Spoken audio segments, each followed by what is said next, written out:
నమస్తే అండి, నేను M K Shankar. Welcome to our channel Shankar's advisory. ఈరోజు మనము A B C D of sales and marketing గురించి తెలుసుకోబోతున్నాం.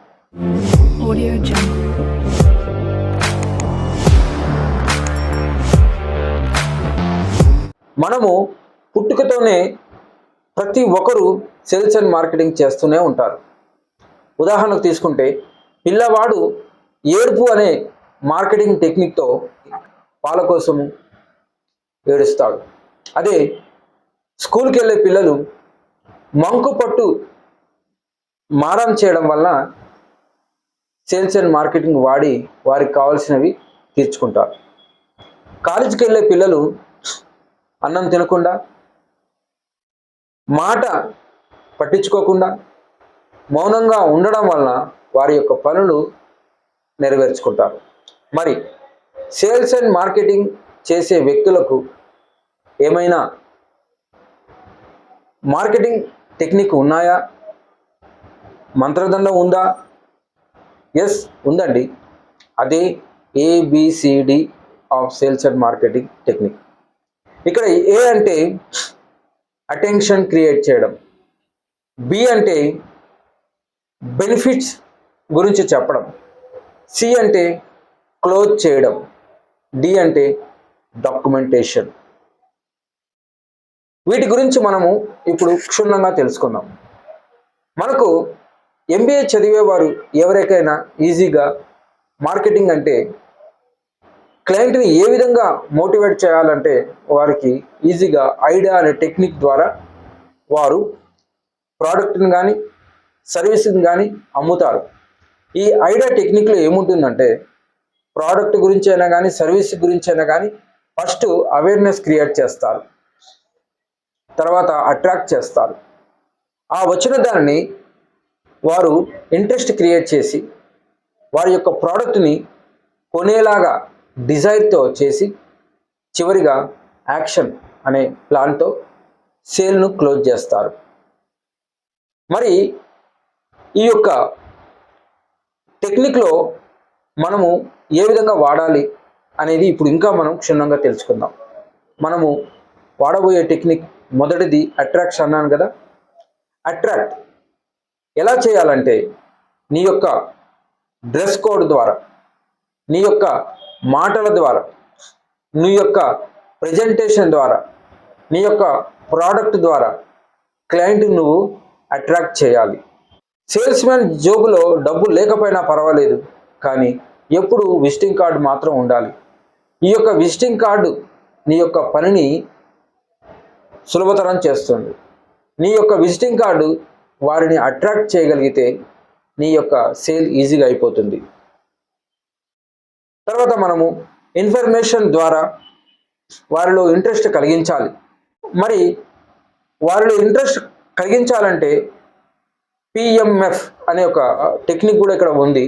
అదేమంటే ప్రైమరీ మోటివేషనల్ ఫ్యాక్టర్. అంటే నీవు మొదటగా నీ యొక్క క్లయింట్ నీ దగ్గర నుండి, కంపెనీ దగ్గర నుండి ఏమి కోరుకుంటాడో ముందే నువ్వు ఊహించాల. ఆ ఊహించగలిగితే నీ యొక్క సేల్ ఈజీగా అవుతుంది. క్లయింట్ ఆ ప్రోడక్ట్ ఎందుకు కొంటాడు, ఎందుకు కొనాలి, ఎలా కొనిపించాలి అనే మొత్తం ప్రాసెస్ నీకు తెలియాలి.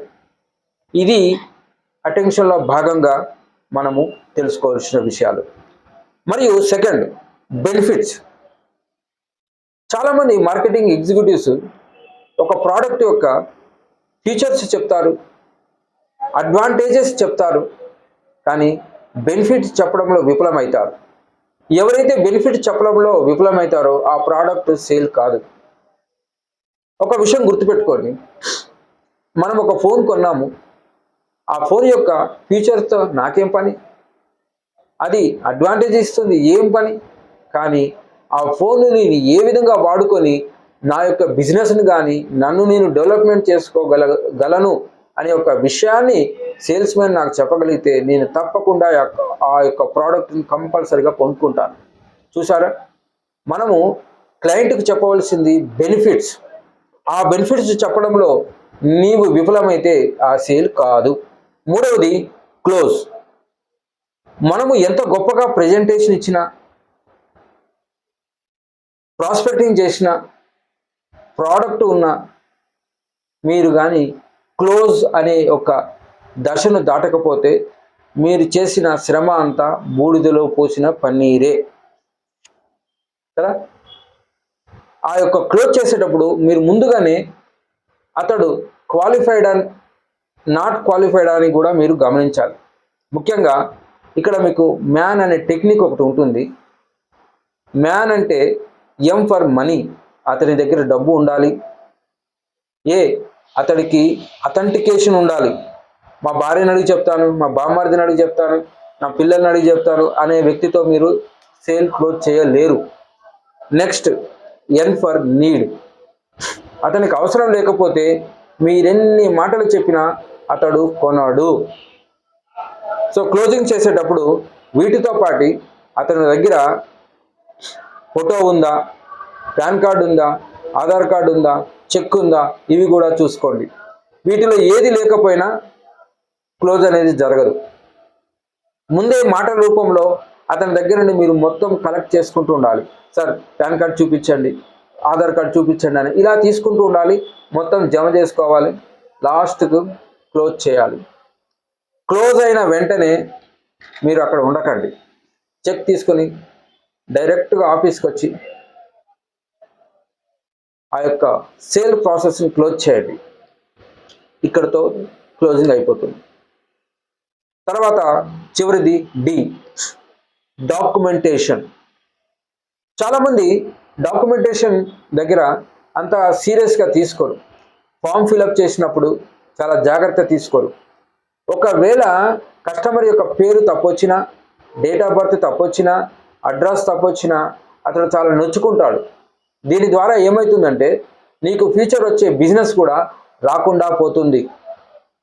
కాబట్టి చెప్పడానికి చిన్న అంశమే అయినా ఇది నీ యొక్క ఎంటైర్ సేల్స్ మీద ఆధారపడి ఉంటుంది.